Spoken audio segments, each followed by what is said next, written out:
नमस्कार प्यारे बच्चों, कैसे हैं आप सभी। उम्मीद करती हूँ कि आप सभी अपने घरों में बहुत अच्छे से होंगे। प्यारे बच्चों, क्या आप जानते हैं कि आप किस ग्रह पर रहते हैं? जी हाँ, हम पृथ्वी ग्रह पर रहते हैं और सौरमंडल का यह ग्रह रहने लायक है क्योंकि इस पर पानी और ऑक्सीजन मिलता है।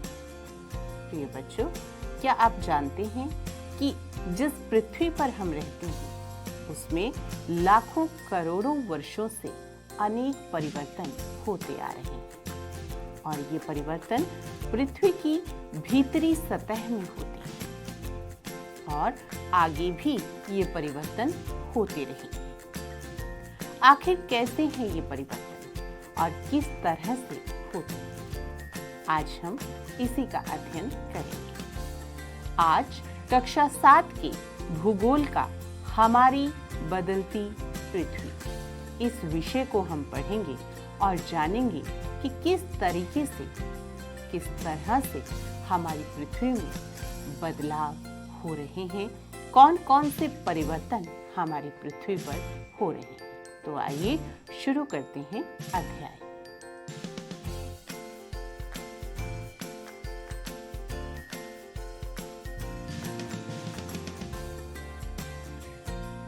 प्रिय बच्चों, स्थल मंडल अनेक प्लेटों में विभाजित है जिन्हें स्थल मंडलीय प्लेट कहते हैं।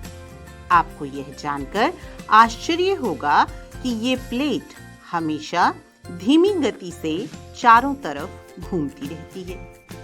प्रत्येक वर्ष केवल कुछ मिलीमीटर के लगभग। पृथ्वी के अंदर पिघले हुए मैग्मा में होने वाली गति के कारण ऐसा होता है।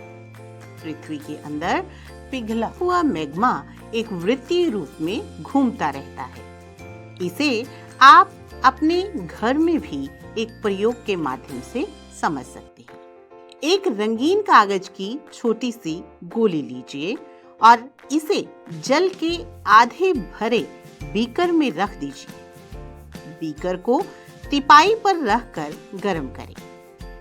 गर्म होने पर आप देखेंगे कि गर्म जल की परतों के साथ कागज की गोली भी ऊपर उठती है और ठंडे पानी की परतों के साथ यह गोली नीचे बैठती है। पृथ्वी के अंदर स्थित पिघला हुआ मैग्मा भी इसी प्रकार गति करता है। प्लेट के इस गति के कारण पृथ्वी की सतह पर परिवर्तन होता है। पृथ्वी की गति को उन बलों के आधार पर विभाजित किया गया है जिनके कारण ये गतियां उत्पन्न होती हैं। जो बल पृथ्वी के आंतरिक भाग में घटित होते हैं उन्हें अंतर्जनित बल यानी एंडोजेनिक फोर्स कहते हैं और जो बल पृथ्वी की सतह पर उत्पन्न होते हैं उन्हें बहिर्जनिक बल यानी एक्सोजेनिक फोर्स कहते हैं। अंतर्जनित बल केवल आकस्मिक गति उत्पन्न करते हैं तो कभी धीमी गति। भूकंप और ज्वालामुखी जैसी आकस्मिक गति के कारण पृथ्वी की सतह पर अत्यधिक हानि होती है। प्रिय बच्चों, सामने दिए गए चार्ट के माध्यम से पृथ्वी की गतियों को समझते हैं। पृथ्वी की गतियां, दो बल दिखाए गए हैं, अंतर्जनित बल और बहिर्जनित बल। अंतर्जनित बल की अगर हम बात करते हैं तो आकस्मिक बल और पटल विरूपण बल दो भागों में इसे बांटा गया है। आकस्मिक बल की स्थिति में भूकंप, ज्वालामुखी और भूस्खलन जैसी स्थितियां उत्पन्न होती हैं और पटल विरूपण बल की वजह से पर्वत निर्माणकारी बल जो है उत्पन्न होता है। बहिर्जनित बल अपर्दन और निक्षेपण होता है जैसे नदी का बहता हुआ जल, पवन, समुद्री तरंग, हिमनद। प्रिय बच्चों, आइए अब ज्वालामुखी को समझते हैं। ज्वालामुखी क्या होता है? भूपर्पटी पर खुला एक ऐसा छिद्र होता है जिससे पिघले हुए पदार्थ अचानक बाहर निकलते हैं। सामने जो आपको चित्र दिखाया गया है वह एक ज्वालामुखी का चित्र है। इसमें आप देख रहे हैं कि किस तरीके से पृथ्वी पर मौजूद एक छिद्र में से जो पिघला हुआ मैग्मा है वो बाहर आता है। प्रिय बच्चों, अब हम भूकंप की स्थिति को समझेंगे कि भूकंप कैसे आता है। स्थल मंडलीय प्लेटों के गति करने पर पृथ्वी की सतह पर कंपन होती है। यह कंपन पृथ्वी के चारों ओर गति कर सकता है। इस कंपन को भूकंप कहते हैं। भूपर्पटी के नीचे वह स्थान जहां कंपन आरंभ होता है उद्गम केंद्र कहलाता है। उद्गम केंद्र के भूसतह पर उसके निकटतम स्थान को अधिकेंद्र कहते हैं। अधिकेंद्र से कंपन बाहर की ओर तरंगों के रूप में गमन करती है। अधिकेंद्र के निकटतम भाग में सर्वाधिक हानि होती है एवं अधिकेंद्र से दूरी बढ़ने के साथ साथ भूकंप की तीव्रता धीरे धीरे कम होती चली जाती है। प्रिय बच्चों, सामने जो चित्र आपको दिखाई दे रहा है, इस चित्र में जो नीचे बिंदु बना हुआ है वह भूकंप का उद्गम केंद्र है।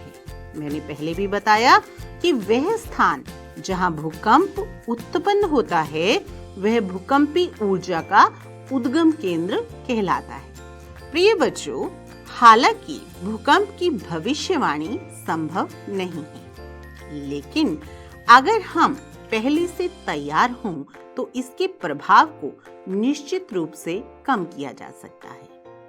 हालांकि कुछ स्थानीय लोग कुछ सामान्य तरीकों से भूकंप की परिस्थितियों का अनुमान लगा लेते हैं, जैसे जानवरों के व्यवहार का अध्ययन करके, तालाब में मछलियों की उत्तेजना देखकर या सांपों का धरातल पर बाहर आना देखकर। ये कुछ सामान्य तरीके हैं जिनसे स्थानीय लोग पहचान जाते हैं कि भूकंप आने वाला है। प्रिय बच्चों, एक ऐसा ही भूकंप 26 जनवरी 2001 को गुजरात के भुज में आया। 26 जनवरी जानते हैं आप, उस दिन पूरा भारतवर्ष जो है वो गणतंत्र दिवस मना रहा होता है। प्रिय बच्चों, उस दिन भी स्कूल लगे हुए थे और स्कूलों में 26 जनवरी के कार्यक्रम चल रहे थे। और चूंकि यह जो भूकंप था वह सुबह के समय आया तो इससे जान माल की अधिकतम हानि हुई। 26 जनवरी 2001 को भुज शहर में जो भूकंप आया, रिक्टर स्केल पर उसकी तीव्रता 6.9 आंकी गई। प्रिय बच्चों, 6.9 की तीव्रता वाला भूकंप बहुत भीषण भूकंप माना जाता है। प्रिय बच्चों, क्या आप जानते हैं कि भूकंप का मापन कैसे किया जाता है? भूकंप का मापन एक यंत्र से किया जाता है जिसे भूकंप लेखी कहते हैं। भूकंप की तीव्रता रिक्टर स्केल पर मापी जाती है और इसमें हम यह देखते हैं कि जिस भूकंप की तीव्रता 2.0 तक होती है या उससे कम होती है वह बहुत अधिक प्रभावकारी भूकंप की स्थिति नहीं होती। जिस भूकंप की तीव्रता 6.0 या उससे अधिक होती है वह बहुत ही शक्तिशाली और हानिकारक भूकंप की स्थिति होती है। 7.0 से अगर भूकंप अधिक है तो वह सर्वाधिक शक्तिशाली माना जाता है। प्रिय बच्चों, अब आप अंदाजा लगा सकते हैं कि भुज में जो भूकंप आया जिसकी तीव्रता रिक्टर स्केल पर 6.9 आंकी गई वह कितना भीषण होगा। प्यारे बच्चों, आप जब स्कूल में होते हैं या अपने घर में होते हैं और अचानक से भूकंप आ जाए तो ऐसी कौन कौन सी तैयारी है जो आप कर सकते हैं? प्यारे बच्चों, ऐसी स्थिति में जो सबसे सुरक्षित स्थान होते हैं वह होते हैं रसोई के काउंटर, सख्त मेज के नीचे का भाग, दीवार के अंदरूनी कोने। और जिन चीजों से हमें दूर रहना चाहिए वह हैं आग वाले स्थान, चिमनी के आसपास की जगह और कोई ऐसी जगह जहां पर दर्पण या कोई बड़ी तस्वीर लगी हुई है। प्यारे बच्चों, अगर ऐसी स्थिति में आपको सीढ़ियां उतरनी हो, यानी एक मंजिल से नीचे की तरफ जाना हो, तो उस स्थिति में लिफ्ट का प्रयोग भी नहीं करना चाहिए। प्यारे बच्चों, अपने दोस्तों और पारिवारिक सदस्यों के बीच जागरूकता फैलानी चाहिए कि इस तरह की आपदा का सामना विश्वास से किया जाना चाहिए। प्यारे बच्चों, आइए अब पढ़ते हैं कुछ मुख्य स्थलाकृतियों के बारे में।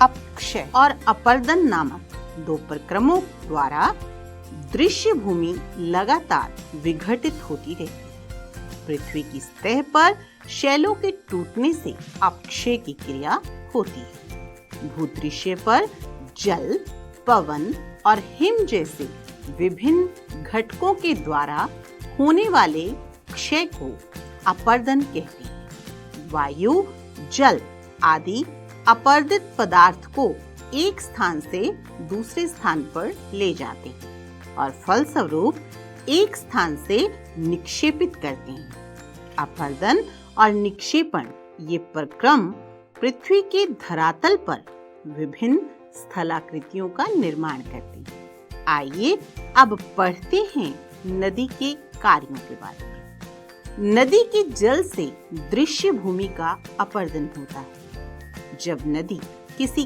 खड़े ढाल वाले स्थान से अत्यधिक कठोर शैल या खड़े ढाल वाली घाटी में गिरती है तो यह जलप्रपात बनाती है। सामने जो आपको चित्र दिखाया गया है वह एक जलप्रपात का चित्र है। विश्व में हजारों छोटे छोटे जलप्रपात हैं। सबसे ऊंचा जलप्रपात दक्षिण अमेरिका के वेनेजुएला का एंजल जलप्रपात है। अन्य जलप्रपात उत्तरी अमेरिका में कनाडा और संयुक्त राज्य अमेरिका की सीमा पर स्थित नियाग्रा जलप्रपात है और अफ्रीका में जाम्बिया और जिम्बाब्वे की सीमा पर स्थित विक्टोरिया जलप्रपात भी बहुत प्रमुख है। जब नदी मैदानी क्षेत्र में प्रवेश करती है तो वह मोड़दार मार्ग पर बहने लगती है। नदी के इन्हीं बड़े मोड़ों को विसर्प कहते हैं। इसके बाद विसर्पों के किनारों पर लगातार अपर्दन और निक्षेपण शुरू हो जाता है। विसर्प लूप के सिरे के निकट आते जाते हैं। समय के साथ साथ विसर्प लूप नदी से कट जाते हैं। प्रिय बच्चों, ये जो सामने आपको चित्र दिखाया गया है वह दिखा रहा है कि विसर्प किसे कहते हैं। देखिए, सामान्यतः भी विसर्प अर्थात एक सर्पिलाकार आकृति। कभी कभी नदी अपने तटों से बाहर बहने लगती है। फलस्वरूप निकटवर्ती क्षेत्रों में बाढ़ आ जाती है। बाढ़ के कारण नदी के तटों के निकटवर्ती क्षेत्रों में महीन मिट्टी और अन्य पदार्थों का निक्षेपण करती है। ऐसी मिट्टी और पदार्थों को अवसाद कहते हैं। इससे समतल उपजाऊ बाढ़ग्रस्त मैदानों का निर्माण होता है। नदी के उथित तटों को तटबंध कहते हैं। समुद्र तक पहुंचते पहुंचते नदी का प्रवाह धीमा हो जाता है, अर्थात नदी की गति बहुत धीमे हो जाती है तथा नदी अनेक धाराओं में विभाजित हो जाती है, जिनको वितरिका कहा जाता है। यहाँ नदी इतनी धीमी हो जाती है कि यह अपने साथ लाए गए मलबे का निक्षेपण करती है। प्रत्येक वितरिका अपने मुहाने का निर्माण करती है। सभी मुहानों के अवसादों के संग्रह से डेल्टा का निर्माण होता है। प्रिय बच्चों, आपको सामने जो चित्र दिखाई दे रहा है वह एक डेल्टा का है। आइए अब बढ़ते हैं समुद्री तरंग के कार्यों के बारे में। समुद्री तरंग के अपर्दन एवं निक्षेपण तटीय स्थलाकृतियां बनाती हैं। समुद्री तरंगें लगातार शैलों से टकराती रहती हैं, जिससे दरार विकसित होती है। समय के साथ ये बड़ी और चौड़ी होती हैं। इनको समुद्री गुफा कहती हैं। चित्र में आपको दिखाया गया है समुद्री गुफा की स्थिति, जिसमें आप देख सकते हैं कि किस तरीके से भीतर को घुसी हुई ये स्थिति दिखाई गई है। इन गुफाओं के बड़े होते जाने पर इनमें केवल छत ही बचती है, जिसे तटीय मेहराब बनते हैं। लगातार अपर्दन छत को भी तोड़ देता है और केवल दीवारें बचती हैं। दीवार जैसी इन आकृतियों को स्टैक कहते हैं। समुद्री जल के ऊपर लगभग ऊर्ध्वाधर उठे हुए ऊंचे शैलीय तटों को समुद्र भृगु कहती हैं। समुद्री तरंगें किनारों पर अवसाद जमा कर समुद्री पुलीन का निर्माण करती हैं। प्रिय बच्चों, आइए अब पढ़ते हैं हिमनद के कार्यों के बारे में। हिमनद दो शब्दों के मेल से बना है। हिम अर्थात बर्फ और नद अर्थात नदी, यानी ऐसी नदियां जो बर्फीली हों। हिमनद अथवा हिमानी बर्फ की नदियां होती हैं। हिमनद अपने नीचे की कठोर चट्टानों से गुलाश्मी मिट्टी और पत्थरों को अपर्दित कर देती है और गुलाश्मी मिट्टी एवं पत्थरों से भूदृश्य का अपर्दन करती हैं। हिमनद गहरे गर्तों का निर्माण करते हैं। पर्वतीय क्षेत्र में बर्फ पिघलने से उन गर्तों में जल भर जाता है और वे सुंदर झील बन जाती हैं। हिमनद के द्वारा लाए गए पदार्थ जैसे छोटे बड़े शैल, रेत एवं तलछट मिट्टी निक्षेपित होती है।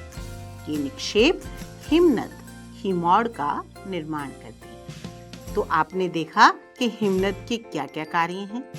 अब हम पढ़ेंगे पवन के कार्य, कि पवन क्या कार्य करती है। सभी जानते हैं हवा को हम पवन कहते हैं, और अक्सर जब तेज हवा चलती है तो आपने देखा होगा कि जो हल्का सामान है वो उड़ जाता है। प्रिय बच्चों, क्या आपने कभी रेगिस्तान देखा है? जरूर देखा होगा। अगर आपने इसको कभी यात्रा करके नहीं देखा तो टेलीविजन में किसी फिल्म या नाटक के माध्यम से जरूर देखा होगा। सामने आपको एक चित्र दिखाया गया है। यह एक बालू टिब्बे का चित्र है, जो कि पवन का एक प्रमुख कार्य है। रेगिस्तान में पवन अपर्दन एवं निक्षेपण के प्रमुख कारक हैं। रेगिस्तान में आप छत्रक के आकार के शैल देख सकते हैं, जिन्हें सामान्यतः छत्रक शैल कहते हैं। पवन शैल के ऊपरी भाग की अपेक्षा निचले भाग को आसानी से काटती है, इसलिए ऐसी शैल के आधार पर संकीर्ण और शीर्ष विस्तृत होते हैं। पवन चलने पर यह अपने साथ रेत को एक स्थान से दूसरे स्थान पर पहुंचाती है। जब पवन का बहाव रुकता है, यानी जब हवा की गति रुक जाती है, तो यह रेत गिरकर छोटी पहाड़ी बनता है। इसको बालू टिब्बा कहते हैं। जब बालू कण महीन एवं हल्के होते हैं तो वायु इनको उठाकर अत्यधिक दूर ले जाती है। जब ये बालू कण विस्तृत क्षेत्र में निक्षेपित हो जाते हैं तो इसे लॉयस कहते हैं। चीन में विशाल लॉयस निक्षेप पाए जाते हैं। तो प्यारे बच्चों, आपने देखा कि पृथ्वी पर किस तरह की स्थलाकृतियां पाई जाती हैं और नदी, पवन और हिम नदियां क्या क्या कार्य करती हैं। तो आइए इसी पाठ के अध्ययन पर आधारित कुछ प्रश्न उत्तर करते हैं। तो प्रिय बच्चों, पहला प्रश्न है क। इनमें से कौन सी समुद्री तरंग की विशेषता नहीं? आपके विकल्प हैं 1 शैल, 2 किनारा, 3 समुद्री गुफा, 4 ये सभी। प्रिय बच्चों, इसका सही उत्तर होगा शैल। अगला प्रश्न, हिमनद की निक्षेपण की विशेषता है। आपके विकल्प हैं बाढ़कृत मैदान, पुलिन, हिमौड़ और हिमनदी। प्रिय बच्चों, इसका सही उत्तर होगा हिमौड़। अगला प्रश्न देखिए, पृथ्वी की आकस्मिक गतियों के कारण कौन सी घटना होती है? पहला विकल्प है ज्वालामुखी, दूसरा वलन, तीसरा बाढ़कृत मैदान और चौथा विसर्ग। प्रिय बच्चों, इसका सही उत्तर होगा ज्वालामुखी। पृथ्वी की आकस्मिक गतियों के कारण ज्वालामुखी उत्पन्न होती है। अगला प्रश्न देखिए, छत्रक शैलें पाई जाती हैं रेगिस्तान में, नदी घाटी में, हिमनद में या पर्वतों पर? प्यारे बच्चों, इसका सही उत्तर होगा रेगिस्तान में। चाप झील कहाँ पाई जाती है? हिमनद, नदी घाटी, रेगिस्तान या पहाड़? प्रिय बच्चों, इसका सही उत्तर होगा नदी घाटी। आइए अब एक प्रश्न करते हैं, स्तंभों का मिलान करें। आपको भाग 1 में कुछ शब्द दिए गए हैं, आपको उनका सही मिलान भाग 2 के शब्दों से करना है। पहला शब्द है हिमनद। अब देखिए भाग 2 में दिए गए कौन से शब्द से ये मेल खाता है। हिमनद का जो सही मिलान होगा, जो सही जोड़ा होगा, वो होगा बर्फ की नदी। आगे है विसर्ग। विसर्ग किससे संबंधित है? नदियों से, तो इसका सही उत्तर क्या होगा? नदियां। अगला है पुलिन। पुलिन किससे संबंधित है? समुद्री तट से। अगला है बालू टिब्बा। बालू टिब्बा का सही मिलान होगा रेगिस्तान, क्योंकि पवन चलने से बालू टिब्बों का निर्माण होता है और कहाँ होता है? रेगिस्तान में। अगला है जल प्रपात, कठोर संस्तर शैल। अगला भूकंप क्यों आता है? आप सभी जानते हैं, पृथ्वी की कंपन के कारण। तो प्यारे बच्चों, उम्मीद करती हूँ कि आपको इन प्रश्नों के माध्यम से और अधिक समझ आया होगा। तो प्यारे बच्चों, आपने देखा कि हमारी पृथ्वी पर कितनी तरह की स्थलाकृतियां हैं और किस तरीके से हमारी पृथ्वी के भीतरी भाग में परिवर्तन होते हैं, कैसे भूकंप आता है ये भी आपने जाना, और विभिन्न प्रकार की जो प्राकृतिक आपदाएं आती हैं वो किन वजहों से आती हैं ये भी आपने अच्छे से जाना। उम्मीद करती हूँ कि अध्याय आपको समझ में आ गया। धन्यवाद।